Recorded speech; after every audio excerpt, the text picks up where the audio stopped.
She really told you to leave town?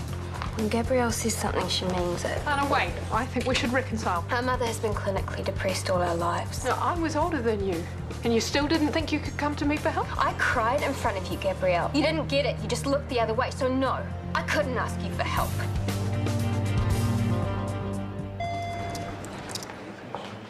Rachel, wait. About Nicole's hair.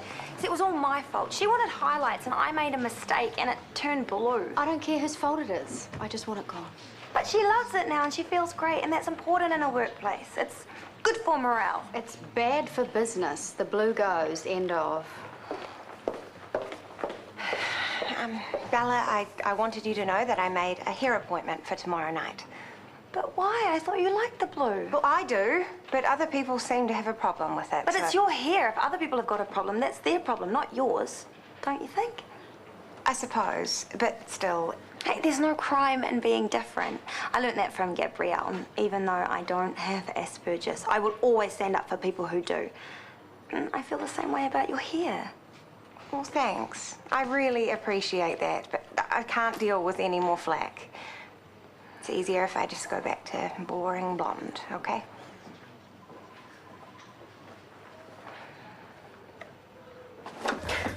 Relax, man. They're still talking. It's got to be a good thing, huh? Or not. Leaving already? I just opened my big mouth and dumped years of emotional baggage on my unwitting sister. I roll. I better go check that out. While I go hide under a rock somewhere. I'm due for a break. I'll walk you home. Give me 2 seconds. Thank you.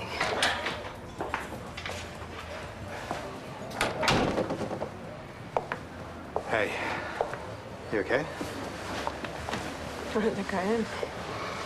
I just saw Lana inside. It sounds like you two talked about some pretty emotional stuff. Yes. So how you feeling? Confused, mainly. Can you talk about it? It's a very complicated situation. Well, you're in luck. We McKennas are the poster children for family complications. Lana's just informed me that our mother suffered from depression. A fact that's been kept from me up until this point. Your dad never mentioned it. He thought it was best that the truth be kept from me so as not to affect my studies. But because of this, Lana became a de facto caregiver. Must have been rough on her. I thought she was indulged and spoiled, squandering her time and ability on things arty, whereas I spent years studying. What's more, I've always thought of myself as being capable and independent, but actually, I've been sheltered my entire life. Sheltered but brilliant. I mean, your dad knew that. He obviously felt it. No, he was wrong. I may be successful, but Lana has paid for that with her own career. I'm a respected and well-paid surgeon. She is a lowly and poorly paid secretary.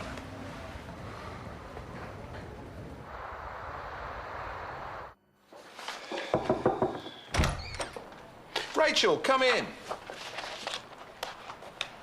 Something you don't want me to see? Scotty and Tracy have resigned at very short notice. They leave this week. Can't be overcutting the nursing budget. No, it's personal. They're going to Timor-Leste to try and adopt that little boy. Keto. Each to their own, I suppose. Awkward for you. Oh, we'll cope, somehow. I hope so. The latest round of surgical tourism patients arrive tomorrow and we need to impress. Oh, we will. So you found the money for the heavy-duty bed somewhere else? Yes, I did. The 2 odd ones are in place. The others arrive soon. All 4 of them? That was the deal. Great. Well, let me know when the patients arrive. I want to be here to greet them and see they're settled in on behalf of the DHB.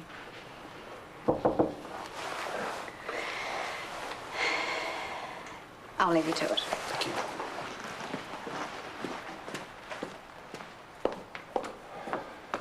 Hey, I heard what you said about the beds. Oh, I lied. Got the 2 we've always had. The other 4, I can't find a spare cent for them anywhere. What are you going to do?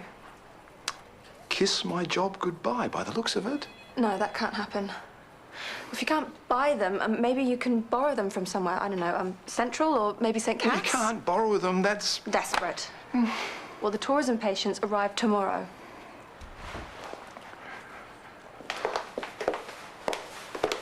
Good morning. Hey, you okay? I'm still struggling to comprehend last night's revelations, but I do find the issue less distracting this morning. Cool. Possibly because I've reached a decision. I'd like you to withdraw your resignation. Why? Because I understand now why you interfered in my life the way you did. You were, as you say, hardwired to protect me. So I forgive you. Great. That's us reconciled, but it doesn't mean we're going to get along. We don't know how to behave like normal sisters. I'd like us to try. And I'd also like to repay my debt to you. What debt? You sacrificed your career for mine. I'm not sure yet how to quantify that in terms of money, time, or other support, but I'd appreciate the chance to work it out. But for that, I need you to be here. Will you stay? Hey, check this out.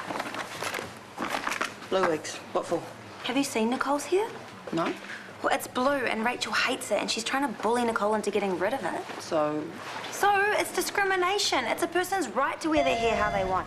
So I thought we could all wear these. Bella, forget it. Rocking the boat only causes trouble. Well, if we all thought like that, we wouldn't have the vote, would we? We'd all be walking around barefoot and pregnant in the dark ages. So, what do you say? No chance.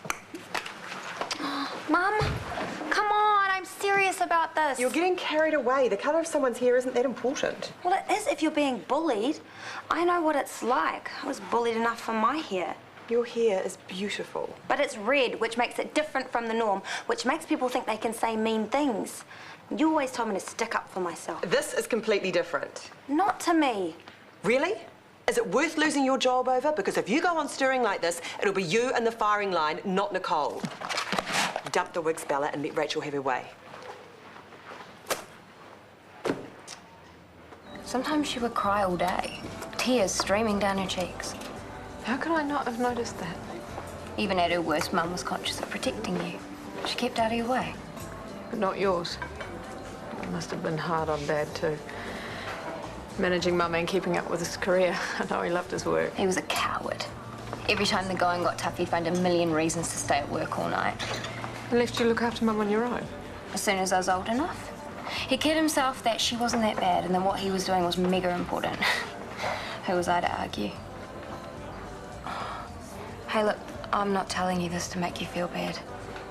It was tough, yeah, but at the end of the day, it was your success that kept me going.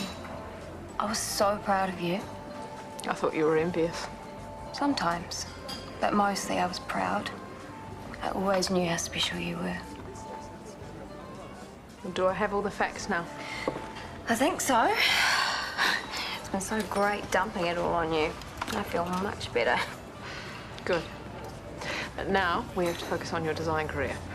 I'm young and fashion's not going anywhere. I'll chip away at it. Hi. Right, back to work. I need to withdraw my resignation before Callum hires someone else. You staying? Someone's got to protect Gabrielle, right? Jokes, chill. Well, that's good news, huh? Yes, it is.